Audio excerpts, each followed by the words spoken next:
Have you ever, when you're online and you're scanning through your phone or on the computer and you see a reel or a post and you want to comment on it?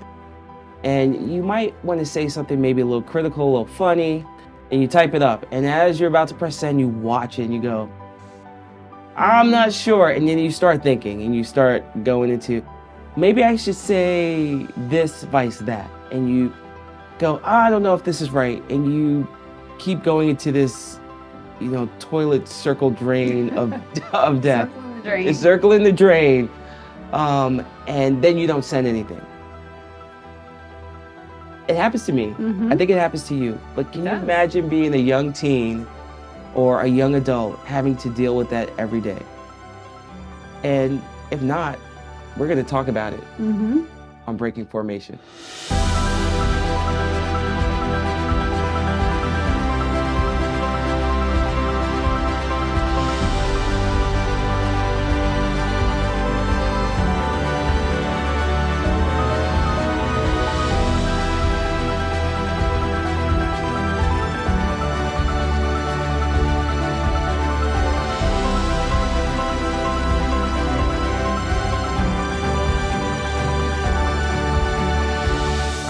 Welcome to Breaking Formation, a podcast where we talk about things that are affecting young adults in this day and age, and tools and strategies to help navigate through these challenging times. I'm your co-host, Merryl Tengesdal, retired Air Force Colonel, and I'm here with Shea Phinney, residential expert in youth development and psychology. Hi, good to be here.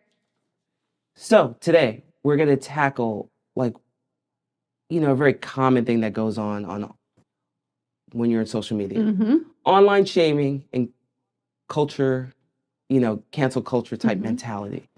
And how it affects young adults, how it affects people, how it affects their thinking, how it affects their actions.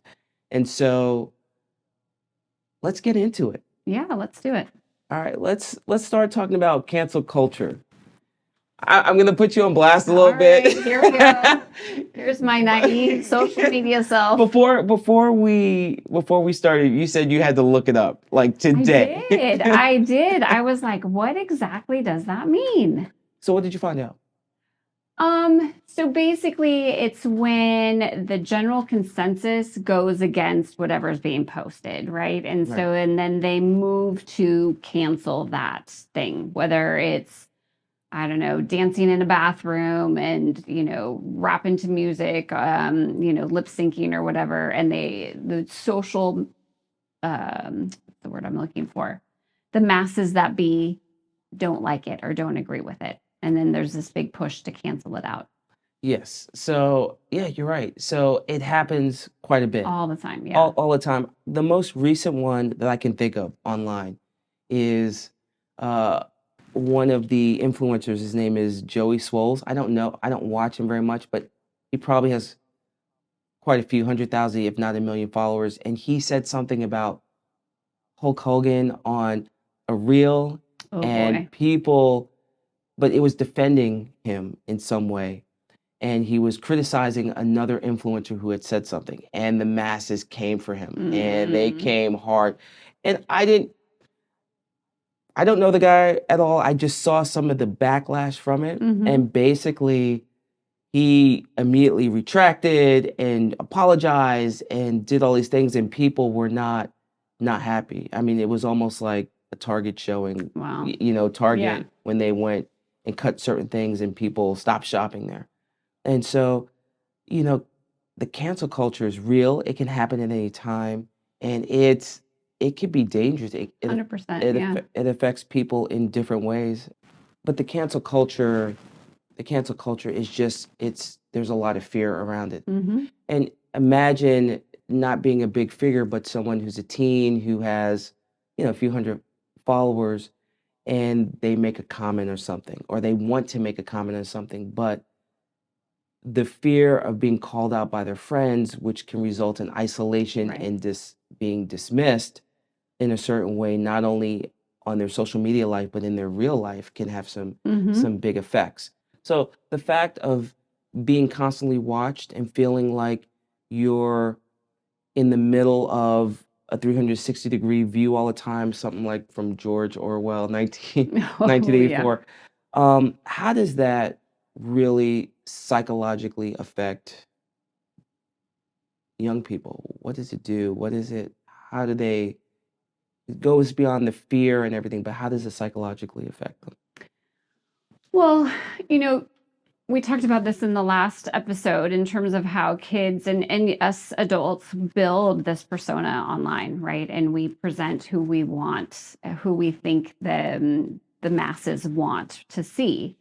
And if there's judgment or criticism, or if for some whatever reason you post a picture and no one likes it, and then you have no likes, in terms of that, or people stop following you because you were wearing a shirt that was unfavorable, or you said something that was out of pocket or whatever. It really is damaging, because as humans, we are social creatures, we are social animals, and a lot of our survival is definitely based on connection and approval. And so when that goes away, it's almost like an injury. There's a lot of research in terms of how separation or um, a threat to connection or threat to approval is almost akin to physical pain. And so when kids feel this or experience this, it really can almost feel it's not almost, it can feel very painful. So, as parents that we are, how do we notice things with our kids, especially as they get older? I see myself maybe backing off their social media a bit. Are there any signs that we could see, like right at that moment, if something is affecting them in a certain way, or this culture or this anxiety, or how they're feeling in social media? How do we get a little bit involved?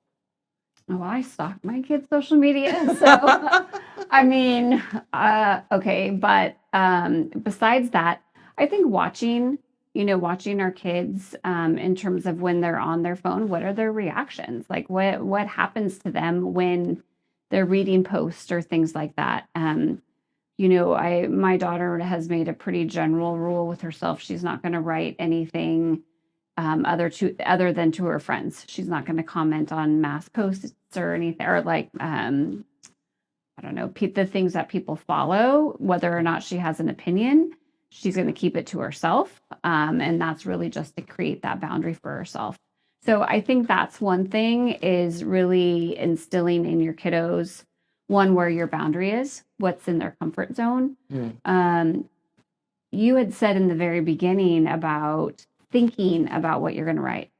A lot of those posts, they're not thought out. Like, if you're reacting to what, I can't even remember the guy's name now, Joey Swells, yes. Swells. If you're reacting to the thing he said about Hulk Hogan, are you truly thinking in that moment, or are you just reacting? That's very true. So, I think a lot of people are reactionary. 100%. Disclaimer, my kids are not on social media. Like, they don't have their own social media accounts. My son's going to be 13, my daughter's 11. There's no way. So I watch what they look at in terms of YouTube. If they have access to some TikTok, because they need an app to get really into it, and they don't have it. So, as a parent that's gonna be thrown into the wolves with this, are there any social media platforms I should avoid? Oh dear. So I guess I'm not really the best one to ask about that, just simply because I don't really know what's out there. I know there are, I know the Placer County Sheriff, I know other law enforcement agencies do post sites to avoid, sites to monitor, sites to not allow your kids to put on, Ooh, in terms of where there's like high predatory rate and things like that. So I think I would definitely check those out. I personally, that's a good idea. yeah, and maybe we could post that too. And part of this is those sites that we shouldn't. Let's discuss when you're online and you're wanting to write something out. and you make a mistake or you're fearful of putting something online for fear of the cancel culture. Mm-hmm. What does that shame and fear do to a young person or to just to people in general? Because I know there are times, for example, there have been times that I have gotten online and I see something that I like, or I want to say something Mm-hmm. because what they say may irritate me. And I will type something and then I'll get rid of it because I'm like, man, if I say this, I might get in some trouble. Mm-hmm. I might draw some unwanted Yeah. attention. Um, or there's sometimes I will type up something. For example, someone had talked about an experiment talking about if I hovered an aircraft at 15,000 feet and I came back down, I would land in the same spot because the earth is not round, it's flat. So I read this and I said to myself,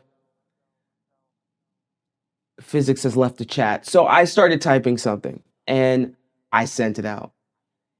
And so it got positive feedback for the most part. But there was this one person who came at me and said, just because you wear a fake spacesuit Oh and my you say you're a gosh. pilot doesn't mean you know anything. And I was like, I just I just responded. Mm-hmm. I just basically said this guy doesn't understand the Coriolis effect and hovering a helicopter at 15,000 feet is not really realistic because we don't hover at that altitude because I've flown. Anyway, so I responded to the gentleman. I was like, hey, I've got 3,400 hours in flying 6 different aircraft. And he kept calling me a fake pilot. And then other people started ganging in on him. And I was like, Oh my gosh. what?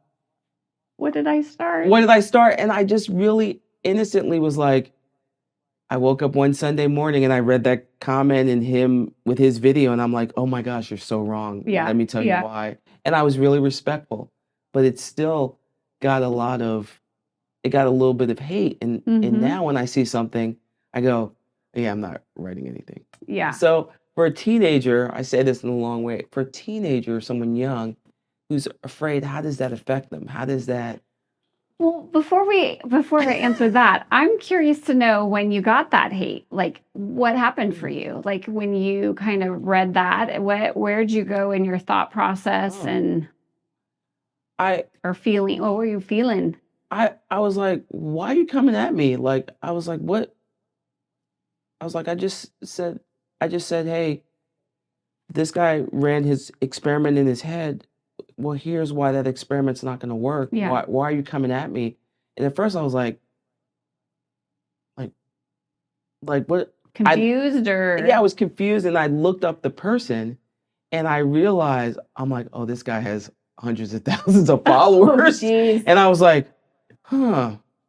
I said, well, why is he picking on me? Like, why is he picking on me? That's yeah, why is he coming at me and saying that I'm a fake pilot? I was like, I'm not a fake pilot. uh-huh. So Yeah. so I was just like, I answered him and I just said, hey, this is who I am. And by the way, I'm a retired colonel. So, I had to, it was Sunday morning and I was like, Still drinking your coffee. yeah, I was just getting up. I was like in the bed. Not that I look at my phone in the bed every Sunday, but I was taking time for myself.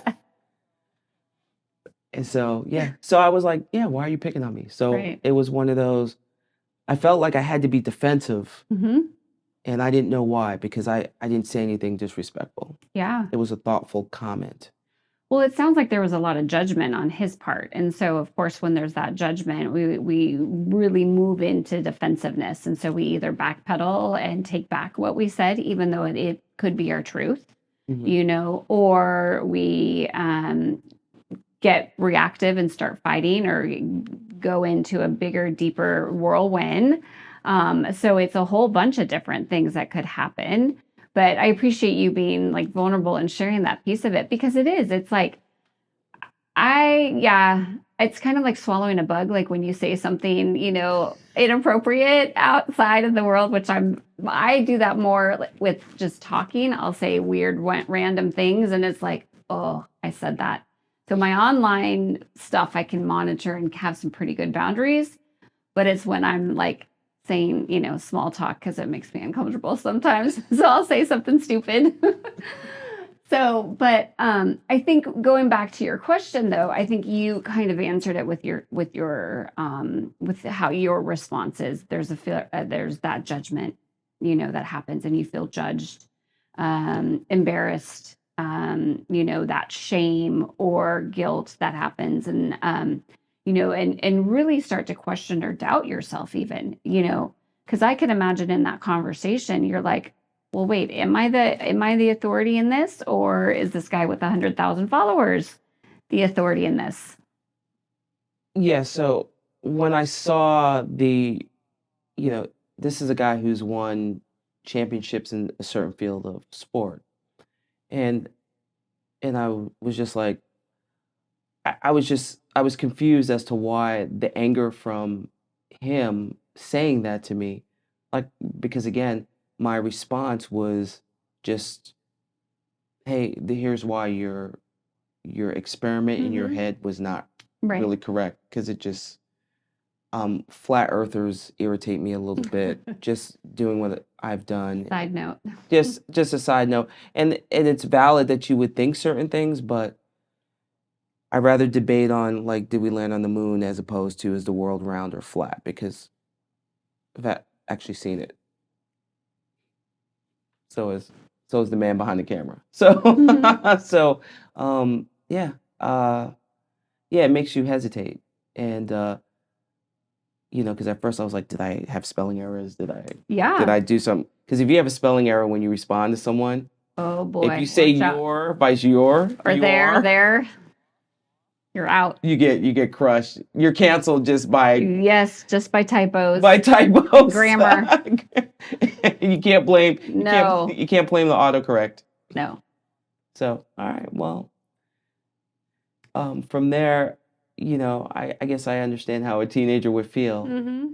How I think there's a disadvantage in that, because when things happen online, maybe sometimes which requires them to respond or answer, they may not do it because of that fear, because of that shame. Maybe it makes them, take more of the cancel culture and not fight back if they're being wronged, for fear of getting pounded on some more, or having more people come into the conversation. Yeah. Does this fall in line of, like, the cyberbullying portion of it? I think it could. One thing I was thinking while you were just talking, I was thinking about, I know for me with my kids, I've always wanted I've raised them to speak up for themselves and be assertive and stand up for what they believe is right or wrong. But I think because social media and that quote unquote cancel culture can be really bullying, be very threatening, being very harassing. And so looking at, okay, well, where is the boundary? Like, how can I say what I need to say and stand up for what I believe in, and also be safe, to protect myself, the who I am. So there's that fine boundary, that happens, because it can be really, I guess, detrimental, I think, to someone's just own psyche. Yeah, I can see that happening. I did try to diffuse the situation once that started. I did say something like, "Hey, do you need a hug?" Like, I said something to that effect. I was good. I'm not sure where this is coming from. Yeah. After I stated my credentials, because I was like, "Hey, you're gonna know who I am. I may have a few thousand followers, but you're gonna know that what I said comes from a place of expertise and, quite frankly, just common sense." So, common sense. And so, I tried to diffuse it, like, maybe he's just having a bad day. Because then I started thinking, like, well, what's his day like? Is he? Oh, but I was just going to say, I love that, I think that for you, just stating the facts, and then also ending it in humor. I think any argument, whether it's on social media or in person, is a good way to kind of diffuse any situation like that. Yeah, I've learned a little bit to really just state the facts. A little bit of humor, and sometimes if someone's very emotional, I don't know, I had a reel with another pilot and we were talking, and someone said something where, does what you do affect innocent people? They said something very broad, and I was like, it was one of those, could be a situation where if I say the wrong thing, cancel culture could come for me. Yeah. And I said it in this way, I'm paraphrasing. I said, hey, if you want to know what the military does, or by definition, the military, we do what we do. And I said, but if you want to share your perspective, you could DM me or you could share it on here. So I can hear your perspective. Like, I never want to tell people I don't want to hear what their idea is, but I'm not going to engage in a debate with you on a platform that only has a 200-word capability to talk about some in-depth things that are emotionally charged. Yeah. So I always tell people, we could DM and we can go offline and say something. Well, and I think that's a really appropriate boundary too, because if the conversation is worth having, it doesn't necessarily need to be for all the eyes to see. Correct. And plus, I think another thing that's fearful is that people will take things out of context very 100%, easily. yeah. And I think for young folks, nothing is worse than someone screenshotting something and then they post something off of that screenshot where they didn't see the before and after of what happened. So I try to be very, I'm not political about it, but I try to say, hey, I always want to hear your comments. I know the military is not loved. I know people have their opinions about what we do, but what we do is what we do. And so if you want to talk about it, I'm not going to shy away from the conversation. Right. But I'm not going to have you paint me as someone. Yeah. So, we've talked about this a little bit, about the dangers of the pitfalls. When you want to say something very quick, you want to like answer something or make a comment or a joke or something offhanded, it could be taken the wrong way, it could be manipulated, it could be screenshot, and just, even if you put some thought into it, it could still be taken wrong. So I think of this when I get on social media. Before I respond to something, I do a little pre-flight planning, like just as I would do if I was flying an aircraft, right? So I think about, Ross, correct me if I'm wrong, when we flew aircraft, what we had to do is emergency procedure stuff, right? Yeah. All the time. We're in the simulator. We're practicing. If we have a fire on the ground, how do we respond? Yeah. If we have a loss of brakes, if we have, pick an emergency, and we practice until it is muscle memory, until something that we have to do. So I think of social media a little bit like that, practicing what you need to do for emergencies. So if someone comes at you, or someone takes something that you say out of context, are there any things that I talked a little bit about, like I try to diffuse it, have some humor, ask for a perspective, maybe let's take it offline if you want to. Do you have any suggestions for those out there? Yeah, I think that was all good stuff. You acted appropriately, in terms of that, so, there's an acronym that we like to use, and this can also be used in just conversations, or when you get in an argument, or, say something bad to mom, or, just out of pocket or whatever, but, act. So the acronym ACT. So acknowledge, hey, I messed up here. I said the wrong thing. I stepped out of line. I see that I hurt your feelings, and I take responsibility for that. The next one is correct. And so, not only taking ownership of it, but also correcting the error, correcting the problem. And then, and clarifying the point of where you were coming from, I think is also really important, and you guys may end up having to agree to disagree, because sometimes there are going to be, someone might still think the world is flat, whereas you stand, like, we all know the world is round, but there are some that might think the world is flat. Yes. We have to agree to disagree, right? Correct. And then the next part is that transform. And I think about how no apology is worth the word unless there's an action that follows it.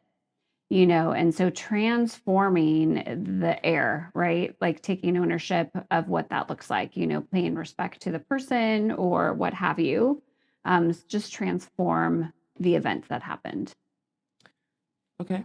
I like it. I like the fact that, taking ownership of what you said, whether it's a good thing and someone comes at you, or you made a mistake, or you said a joke that was maybe not the best joke. I will tell you, my son's going to hate this, but he said something this week to a young lady Oh that, boy.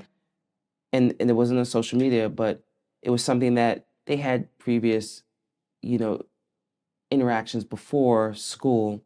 And he brought up something from a previous interaction I don't think she particularly liked. And I looked at him and I said, hey, if she didn't like it and you read her body language, then you need to talk and apologize. And it's okay if you messed up, but just tell her where you were coming from and take Right. ownership of it. And so he did the next day and smoothed things over. Nice. And it's part of that, he's a young kid, he's going to make mistakes. And the crazy thing about cancel culture is that once the mob starts, it is hard to stop that. Right. So I talked to him a little bit about it. When you make a mistake or you say something to someone that's in poor taste, you have to stop it immediately, because they'll tell their friends, their other friends, and then all of a sudden you might be in an altercation or a situation with someone else that you didn't even know. Right. It comes out of nowhere. Whose team, whoever that person is. Yeah. And so, he took that on board and just really did that. And I applaud him. So I wish that more people would understand. And she gave him some grace. She accepted the apology. Good for her. And I think it's same in social media. Someone says something, typically it's not coming from a bad place, depending on how they word it. Some people are just rude and they say things, and they deserve to have the day they deserve at that point. But some people come with questions and asking and may be misconstrued. But if they come back and you go through the act of ownership and accountability, I think it's up to people to kind of give them grace and kind of take a step back and go, okay, they made a mistake. We're so quick to judge and execute people. So I think that's a good thing to do. So for teenagers out there, have grace for people. I don't know. And have grace for yourself. Absolutely. Absolutely. If you do something wrong and you make a mistake, yes. Well, and I think the thing with mistakes is we grow from mistakes, right? We have to have a mistake. We have to swallow a bug to know when we need to keep our mouth shut, right? And so I think that that's really important, because that also kind of helps us remember who we are in terms of our value system. And again, we learn who we are by those mistakes, and that didn't feel good. So let me do this again. Let me try this one again. All right. So thank you so much for explaining and giving us some tools. And I like the shared stories, but that's what we have today for Breaking Formation. So homework assignment for the next time you're on social media. Number one, before you answer, don't be afraid to answer someone or make a comment, but just think before you do. But if you make a mistake, take a step back, own it, correct it, apologize. Also give yourself some grace in that moment, and not whine or try to justify why everything happened. Just say, hey, I screwed up. This is what I thought. I made a big mistake. I'm sorry. And then see how that works. It happens to all of us. So that's what I want you to do next week. Sounds good? Sounds good to me. All right. Well, thank you. Yeah, thank you. Next time, join us on Breaking Formation. Thanks for being with us today. If you like this, subscribe, follow both of us. Give us heart. Yes, appreciate it. Have a great day.